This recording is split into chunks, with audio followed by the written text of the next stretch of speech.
Hello, Brethren Village. It's good to see you again. It is John and John with the security team, and we're here with kind of our winter security update. Um, and we're here to talk to you about a couple of things and pass on some information. We're actually going to start out. I'd like to talk about an event that happened in late December, about a week before Christmas, where we had the unfortunate event of having an intruder in our campus that came into the Fieldcrest building. Um, this person came into the building and entered one of our residents' rooms, kind of under the guise of being part of our maintenance team here. Um, there was some access to some credit cards as a result of this entry, and what happened was we were actually alerted because the call was made to the maintenance building and asking if they had a female member on their crew, which at this point we knew that they did not. So myself and John met with the resident and got the details of what happened, and we were actually able to probably, I'm going to say within an hour, I think, after we got the initial call, John went back through the video and we actually were able to identify the lady who came into the building. One of the things that it's important to note was this individual kind of dressed the part of a Personal BV aid. team member. A personal aid look just like a personal aid. Right. Really blended in well, and it probably would have been somebody that anybody walking down the hall would have said hello to. But what we did was we went back through then, and the rest of the team went back through some of the camera footage in the early hours after this was reported to us, and we were able to identify a car that this lady got into, as well as the license plate on the car, which we filed a report with the Manheim Township Police, provided them with all the information that we had, and within several hours they were actually able to identify her through a driver's license picture, and subsequently followed up and made an arrest. And the individual is, at least as we speak today, is currently in Lancaster County Prison. Um, the whole reason why I wanted to just kind of give you that quick overview is here at Brethren Village, you're very safe living here. This was kind of an isolated incident. It doesn't happen a lot, but you also need to know that we have resources through our cameras. The cameras are throughout the campus, in common areas, outside areas, and they're placed with also with respect to your privacy. I know what I'm about to go over is kind of common sense to you all, and I must say, backing up to the incident that John talked about, these residents who walked in on this person who looked just like a personal aide, when they walked into their apartment, they approached her. They asked, what are you doing here? She gave some kind of story that she was helping out maintenance and stuff, and it sounded believable sort of to them, but still there was something on their mind that said, this is a little suspicious. I think we're going to call right away. So after that girl left their apartment, they called the maintenance building right away because their suspicious were heightened a little bit, and they decided to call. I'm sorry, my radio keeps talking here. So they did good. They thought something was suspicious, so they made the call. And that's what we're here to talk to you about as well.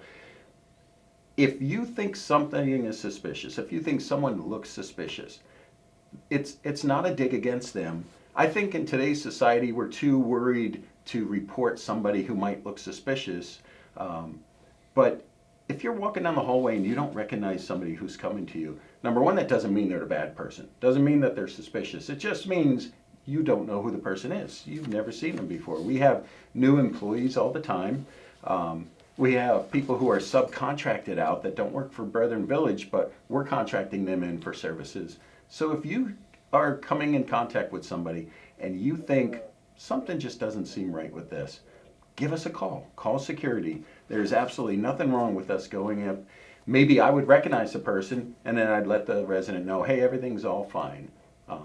In fact, just the other day, we got a call to go up to the bistro, the cafe in Fieldcrest, because somebody was sitting there for quite a long time and they just didn't look like they seemed like they were kind of out of place.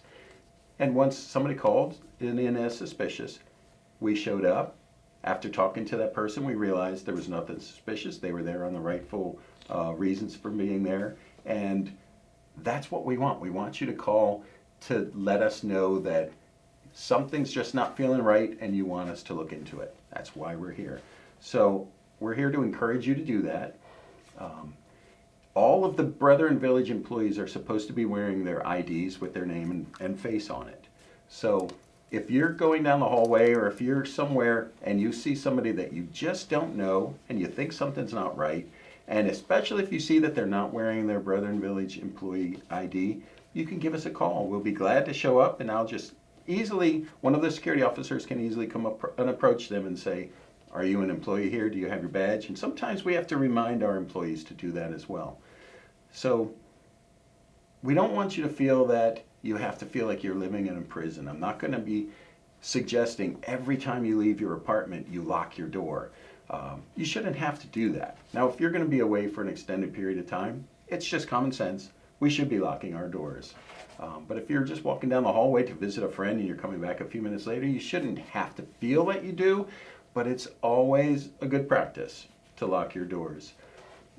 I'm thinking this girl who came and visited our campus, number one, we were many campuses that she's hit in the last month or so. We were just one of a list, so I don't think she was targeting Brethren Village. We just happened to be right along Route 501 as she was coming up and she turned in. But I don't think that we're going to be a target for other people. When I first started here 3 years ago, I thought this was going to happen more often. Coming from the law enforcement field, I'm just used to this kind of stuff. I was expecting we were going to be dealing with thefts from people's apartments all the time, and we don't. I thought we were going to be dealing with some of the kids that live in the neighborhoods around us breaking into cars at night. We don't have that kind of stuff. But we did have this incident, and it brought everybody's alert up, and everyone is talking about this, which is great. We want you to. But everybody is worried that we're open and this is going to happen again to us. I want you to all think about the bigger threat that is every day to all of us here. And I don't mean to keep talking about this every time we have that we do a story, but it's the scammers. It's not the threat of somebody dressing up like a personal aide and coming in and sneaking into your room and stealing your credit cards. Yes, we've seen that does happen, but our biggest threat are the scammers, and we are encouraging you to continue talking to each other, talk to your friends, talk to your neighbors, talk to your family members about all of the ongoing scams that is happening today. I guarantee that during the time that we're talking right now, there are residents who are receiving emails right now from scammers. You're receiving text messages on your phone from scammers right now. You're getting calls on your phone and voice messages left because there's some $70,000 loan that's out in your name and you never applied for a loan, but you're getting these texts. So that is our biggest threat. So I want you to always remember that and keep vigilant about the scams that are going on continuously. If you watch Channel 8 News, you see Brian Roach talking about it every day. And that is our bigger threat to our residents here. So that's all we wanted to kind of talk about with this last incident is, yes, it happened. She was dressed up as a personal aide, blended right in, walked down the hall. I would have said hello to her if she walked right by me. So we didn't do anything wrong. The residents didn't do anything wrong. It's just something that happened, and I'm glad it doesn't happen that often. And as a safety tips, make sure we lock our doors when we're not there, and just keep vigilant. That's kind of all. And there's always like this, I call it a polite challenge. There is a great way that if somebody is here that maybe might be ill-intentioned or they don't look familiar to you, there's always a great way to politely challenge somebody. Hello, may I help you? That's Even good. just something like that, lots of times can go a long way. If somebody had, they realize that you're aware and, you're aware of your surroundings, you're aware of the people in hallways and things like that, that lots of times can go a long way too. And you can do it very politely. And if they were coming here to do ill intentions of stealing and you've approached them to say, hi, how are you? Can I help you? That's going to make them think twice, and they're going to think, I better leave. This person already spoke to me. Absolutely. So, good point. So, we just weathered our first snowstorm, major snowstorm of the year, this past weekend. And I want to give a big shout out, first of all, to our grounds team. I mean, without them working round the clock, they kept our emergency entranceways open. They worked tirelessly to Yes, really they did. keep the campus in great shape for any kind of emergency responding vehicles that came here. We worked throughout the night to make sure that we had critical staff here. And the other shout out goes to you, our residents, because during this time, I don't think that we had any issues with residents taking unnecessary risks of trying to drive off campus or drive on campus. Everybody kind of hunkered down, and lots of times just by doing that and kind of heeding those warnings that we get through maybe the news media and about the heavy snow and things like that, it really does go a long way. And we tip our hats, a tip of the cap to you for kind of helping out with that. It definitely made this storm, although it was a lot of snow, it was definitely just that much easier to manage with everybody kind of, following along with Yeah. staying inside. So, It was a great team effort. I mean, all of the departments worked together. I was extremely impressed. From the maintenance guys dealing with all the little problems with the heating and the different the buildings, things that could go wrong, they were on top of it. John said the grounds crew was on top of it. The administration was on top of our command post, making sure we went and picked up all of the employees and got everybody safely to work and home. Everyone stayed in the open rooms here. This was great. It was something really awesome about this storm. So, but we decided we're going to have a little bit of fun here as well. I want you to imagine you're the security officer. You've got the main phone, so whenever anyone needs anything, they're going to call our security phone, and we answer. And you would get a kick out of some of the calls that we get, and then some of the calls that we get were pretty serious as well, as you can imagine. But we made a little bit of a list of the top 5 reasons why you should be calling the security during a major storm. And then there's a top 5 of calls that maybe you can wait to call the next day or 2 or 3 days later. So during this storm, we were inundated with many, many, many calls. Some were legitimate, good calls, and some calls could have waited. So we're going to have fun with this, and I'm going to test you. We're going to do this all together. I'm going to list 5 reasons why you should call and 5 reasons why you shouldn't, and I kind of mix them in. So before I hold up the sign with the answer, I want to see if you can tell yourself the answer to these. Okay, so let's set the stage. It's a major storm.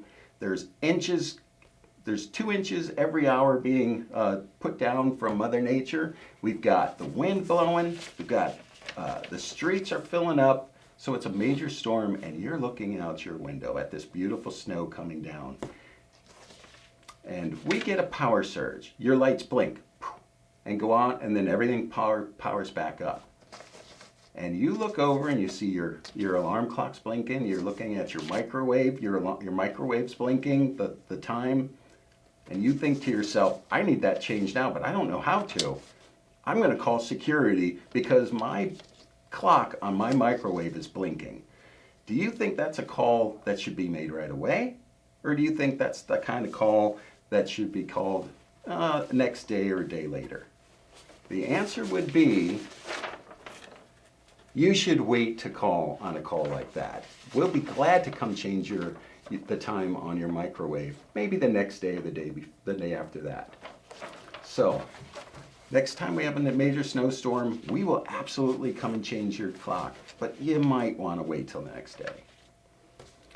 Let's say it's a major snowstorm and you have a medical emergency and you need an ambulance.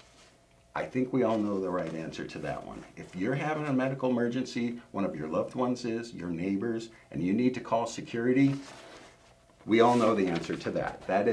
That's a call now, and we'll respond right away for something like that. Let's say you're looking out the window, the snow is coming down, we're in the middle of the snowstorm, you're looking down at your emergency button that you wear religiously, and we appreciate you wearing it.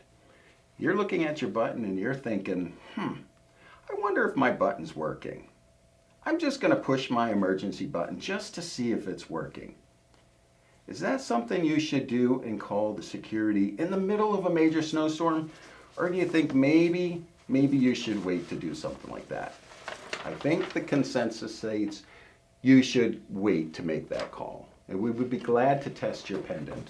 And if worst case scenario, you really want your pendant tested, you call the security phone and say, I'd like to test my pendant. Can I push my button?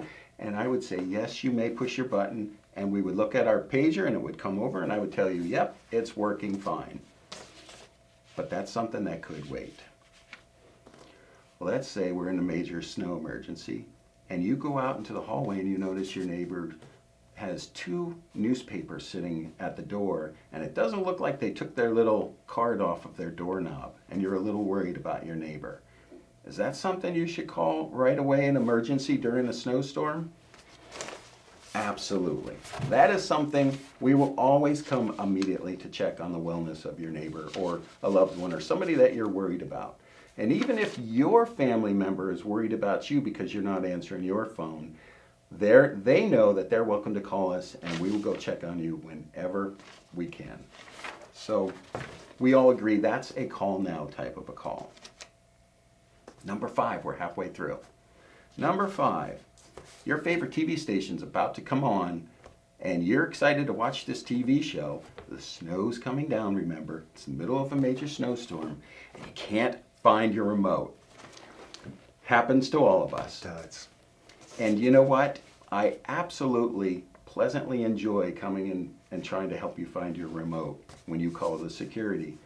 But in the middle of a major snowstorm, when something's going on, we could be dealing with a medical emergency at that moment.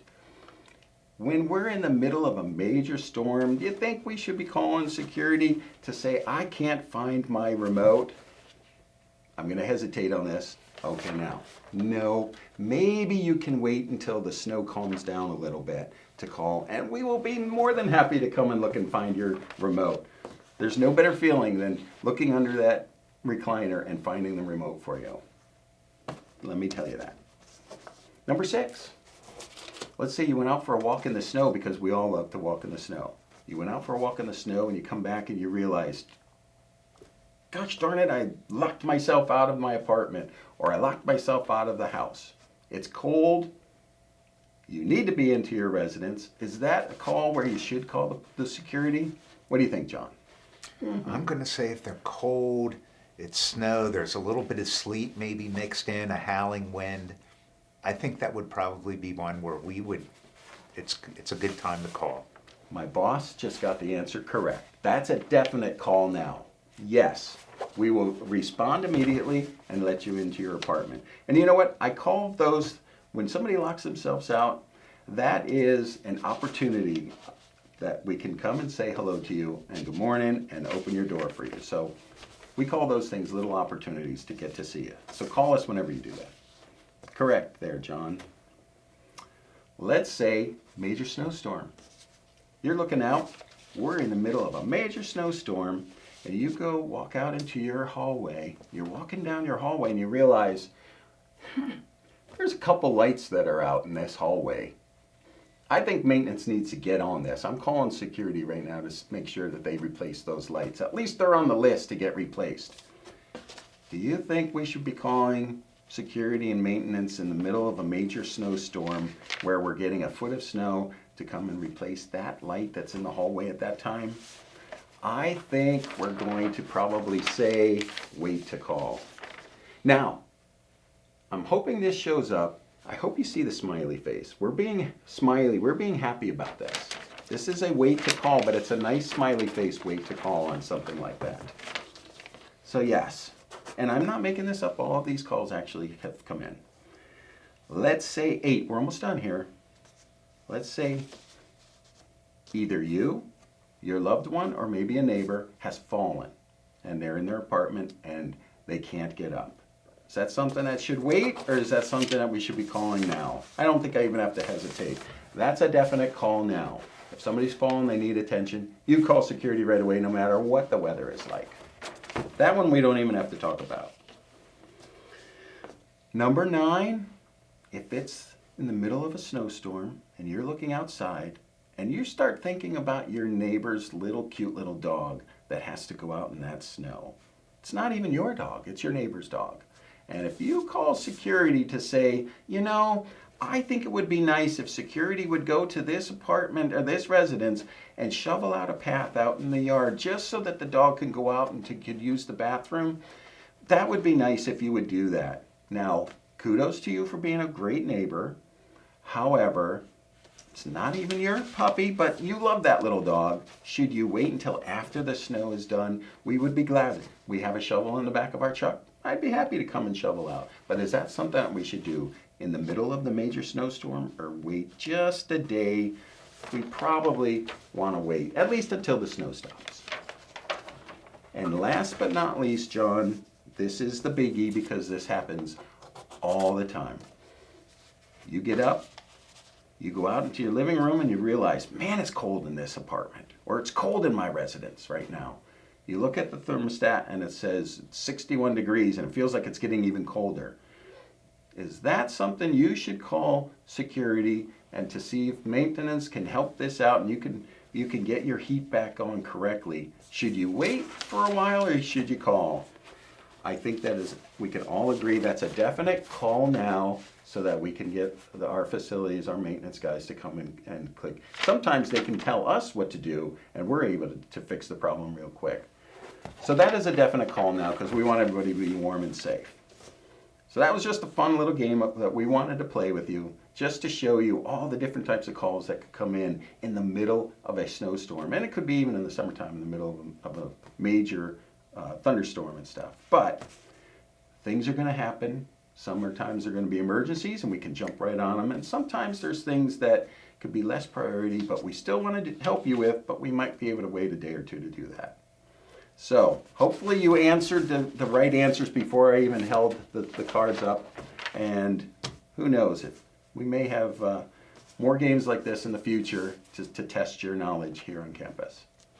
So back to you, John, for And finalize. for our residents that are familiar with David Letterman, the old late night host Yes. that used to have his top 10, your list rivals David Letterman's top 10. So good I job. thank you for that. Good Yep. job.